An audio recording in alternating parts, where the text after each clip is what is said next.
Good morning mga ka-auto! Kamusta kayo? Ngayong araw, duty ako dito sa showroom ulit. So nakakita ko ng unit. Sabi ko may nag-request nitong unit na to. May nag-comment na sana daw i-review ko yung unit na to. So pagbibigyan ko po ang request nyo. I-review natin yung unit na sinasabi ko. Ito yung sinasakyan ko. Nahuhulaan nyo na po ba? So kung hindi pa, pakisubscribe naman po ang channel namin. Bibigyan ko kayo ng 5 seconds para mag-subscribe. Eto na ang 5 seconds nyo. 1, 2, 3, 4, 5. Pakisubscribe naman po ang channel namin at bibigyan ko kayo ng additional discount para mag-subscribe. Sa Spotify, Netflix, nagsasubscribe kayo at may additional kayo. May magandang service na binibigay sa inyo dito. Pag nag-subscribe kayo, bibigyan ko kayo ng additional discount. So ano pang hinihintay nyo mga ka-auto? Please pakisubscribe naman po yung channel namin.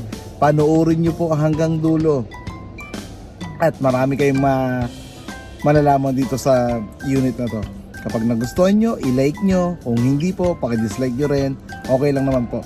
So simulan natin ang unit na sinasabi ko i-review after ng intro na to.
So ito yung unit na sinasabi ko, Hilux 4x4 J manual. Simulan natin sa ginagawa mga Hilux. Ginagawa ang mga Hilux natin sa Thailand. Ang size ng gulong niya is 225/70 R17. Yun yung size ng gulong niya. Dunlop. May mudguard na rin. Ito. Puntahan naman natin ang ilaw. Sa ilaw, may nakalagay din na Hilux. Then, halogen type. Yung headlamp niya, may walang fog light. May abang pala ng fog light. Yun yung muka. Ito. May malaking logo ng Toyota dito. Yan. So, pasukin natin ang makina. alamin natin kung gaano nga ba kalakas ang 4x4J manual. Kung mapapansin nyo, yan, Hilux din yung katabi pero mas mataas yung height nito kasi ang height ng 4x4 ay nakabase na sa mga Hilux natin sa EG Conquest DRS. Yun yung height nun. Pero yung Hilux J natin na 4x2 mas mababa dito. So tingnan natin yung makina. So tingnan natin.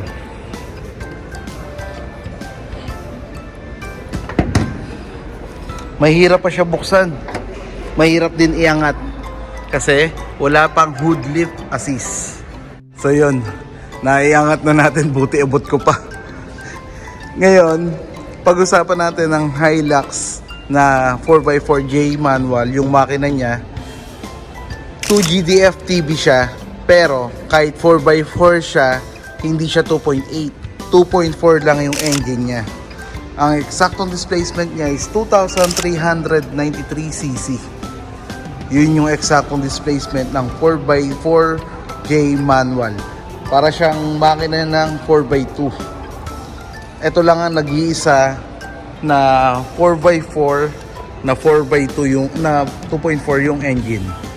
4-cylinder inline na siya, 16 valve, intercooler with variable nozzle turbo. Yun yung sa specs ng makina niya. Malakas na rin to kasi meron na rin siyang 400 Newton meter at 1,000 to 2,000 RPM. Meron na rin siyang 150 PS at 3,400 RPM. Yun naman ang maximum output niya. So, maximum output natin is 150 PS at 3,400 RPM. Yung maximum torque naman natin is 400 Newton meter at 1,000 to 2,000 RPM. So, yun yung specs ng makina niya. 6-speed manual ang 4x4J manual. Puntahan naman natin yung side niya. Teka, ibaba natin. Baba muna natin bago natin puntahan sa side. So yun, hindi pa ganun kadali iangat yung hood ng Toyota Hilux kasi wala pa siyang hood lift assist. Pero sa mga Conquest meron na. Puntahan natin yung side. Meron ditong signal lamp. Ito, then meron tayong badge dito na Hilux. Meron tayong black na cover ng side mirror. Double wishbone yung front suspension niya. Pagdating sa likod ay leaf spring. Yun yung rear suspension ng Toyota Hilux J manual, 4x4 manual. Sa door handle naman, kulay black.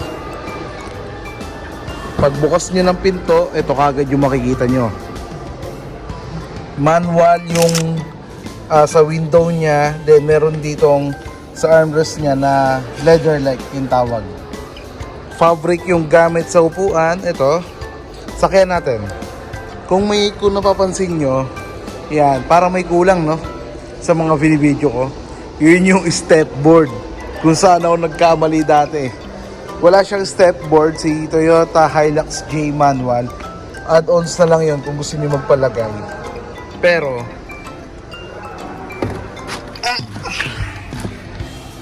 yun, nakasakay na ako. Medyo nahihirapan kasi walang step board. Pero sa tulong ng grip assist, hindi na mas malaking tulong ang grip assist. Okay, ito naman ang legroom niya. Itong legroom niya, yung room height, ito. Parehas lang din ng ibang Hilux. 5, 4, 3, 2, 1. So ito yung room height niya. Malaki, maluwag, so komportable pag sasakay kayo dito sa Hilux J manual 4x4. May grip assist dito, may grip assist dito, at may tatlong airbag. Isa dito, airbags, isa dito, at isa sa knee. Yun yung airbags ng Toyota Hilux 4x4J manual. Meron din siyang storage dito. Meron ding storage dito. glove box dito, lagay ng mga dokumento. Yun. Meron tayong speaker dito. Bottle holder dito. Yan. Ito, bottle holder. So, pasukin naman natin ang upuan sa rear. Sakyan natin. Ipakita ko lang muna yung lagayan ng mga tools natin. Ayan, inangat ko muna sandali para makita nyo yung lagayan ng tools. Iangat nyo lang yung rear na upuan sa likod. Then ito na, ganito na yung magiging itsura. Ito yung lagayan ng tool set. Yan, may jack, may tools. Then ganoon din dito sa kabila. Yan, lagayan ng tools din. Pagpasok din natin, ito yung makikita natin sa rear. Yung manual window, then sa leather-like na armrest, bottle holder dito, speaker. Upuan naman natin. Ibaba natin yung pinakang upuan niya. So, ito na. Sakayan natin. Gamit ang armrest, ang grip assist, mas madali tayo nakaupo. Ito yung legroom niya. Then, ito yung room height. Ito. Yan. Maluwag pa. So, pwede talaga. Komportable talaga to. Then, kung makikita nyo, lahat yan may headrest. Yan. May headrest po lahat ng upuan ng Toyota Hilux. 2 ang pwedeng maupo sa harap, 3 pwedeng maupo dito. Kung napansin nyo sa Conquest, yan, may pwedeng armrest dito, pero ito wala. And wala din tong sabitan para sa mga gamit nyo na yung maximum na 4 kilos yun, wala yun. Then room lamp, ayan. Pero pwede na to. Alam nyo ba kung bakit ko nasabi na pwede na? Kasi ang presyo nito is 1,169,000 lang. Ang lapit lang ng diferensya niya sa presyo ng Hilux E. Si Hilux E, 1,156,000. So, difference ng 13,000, mas mahal tong Hilux 4x4 J manual. Kasi nga po, 4x4. So, mas mahal siya ng 13,000.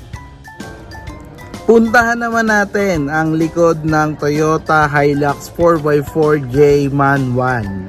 Tignan natin kung ano bang mga meron sa likod niya. Tara! Ito ang 4x4 manual J.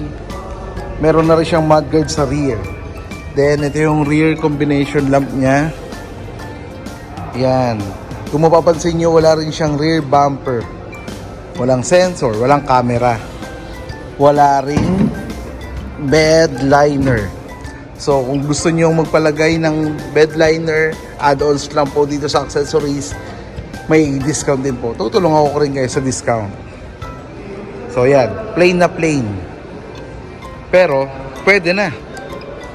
Kasi halos kapares na siya ng height ng J, ng E, ng G, ng Conquest at ng GRS. Same na sila ng height. So yan. Yung door handle, kulay black. Ito, hindi pa siya naka-mugs. Donut type lang yung tire niya. So, hindi pa siya naka-mugs. Yung size niya, para ma-park nyo ng maayos, ang size niya 5,285mm yung length niya, then 1,800mm naman yung width niya. Yung height naman niya is 1,815. Yung wheelbase niya is 3,085mm yung wheelbase niya. So pasukin natin. Yung antena, ito, yung antena niya is pole type antena lang. Same thing lang din po sa lahat ng Hilux. Pole type antena po ang mga Hilux natin.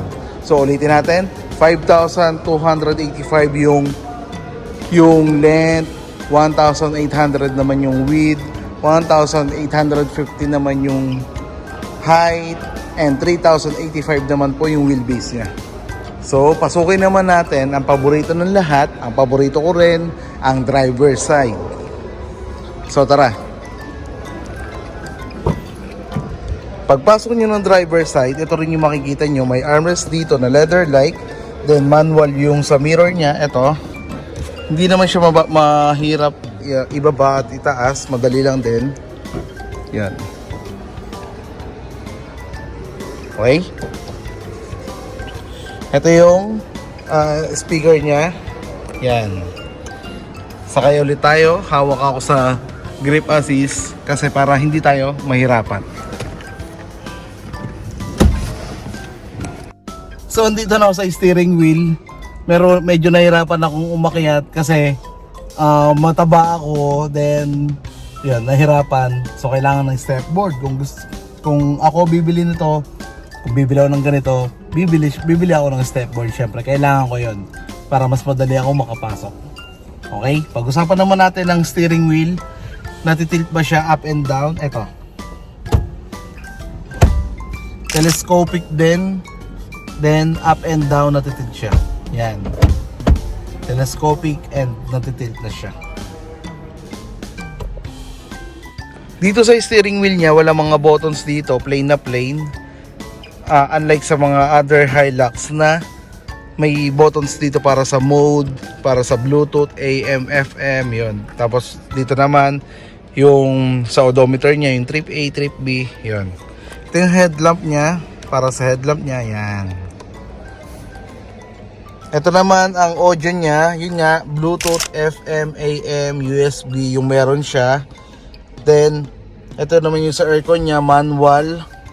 At ito, 4x4. Ito na yung 4x4 niya. Then, hindi pa siya push start, rotary type lang. And ito, lagayan ng coins. Tapos, may charger dito, 12 volts charger. Yan. Ito yung gear niya. Ang kagandahan, merong eco mode at power mode na ang Toyota Hilux J manual. Kahit J siya, Verb variant, meron na siyang eco mode at power mode. Meron na ring malaking center console dito. So yan. Dito naman, meron ding lagayan ng salamin, ilaw, ito din. Meron din tayong sun visor dito pero walang vanity mirror. Ganon din sa driver, wala ring vanity mirror. So natapos na nating pag-usapan ang interior saka exterior ng Hilux 4x4J manual. Pag-usapan naman natin yung safety. Ano bang meron sa Hilux J manual 4x4 na safety? Ano bang meron siya? Meron siyang 3 SRS airbags. Meron na rin siyang ABS or anti-lock braking system. Yun yung mga meron si Toyota Hilux 4x4J manual. So mga ka-auto, maraming salamat po sa pagpanood ng video na to. Maraming salamat din po mabot kayo sa video na to. Kung nagustuhan nyo po, paki-like. Kung hindi po naman nyo po nagustuhan, kung hindi nyo naman po nagustuhan, paki-dislike na lang din po. Okay lang naman po yun. Wala naman po problema yun. Then, kung hindi pa kayo nakasubscribe, kasi 92% ang nanonood sa amin hindi pa nakasubscribe. Kung pakisabi na, kung nakasubscribe naman po kayo, pakisabi naman po sa mga tropa nyo na paki-subscribe yung channel namin, paki-like, paki-share para mas mag-grow yung channel namin. So, kung may nakalimutan man ako, itanong nyo lang sa akin, babalikan ko. Andito ko sa showroom ngayon, after i-upload, then kapag may nakalimutan ako, babalikan ko. Babalik-balikan ko. Yung Hilux 4x4J manual, sulit na rin siya. Kung ako bibili, okay na rin siya. Pwede naman ako magpalagay ng step board, rear bumper, bed liner, backup sensor at backup camera. Pwede naman ako magpalagay nun kapag may pera na ako sa mga susunod na panahon.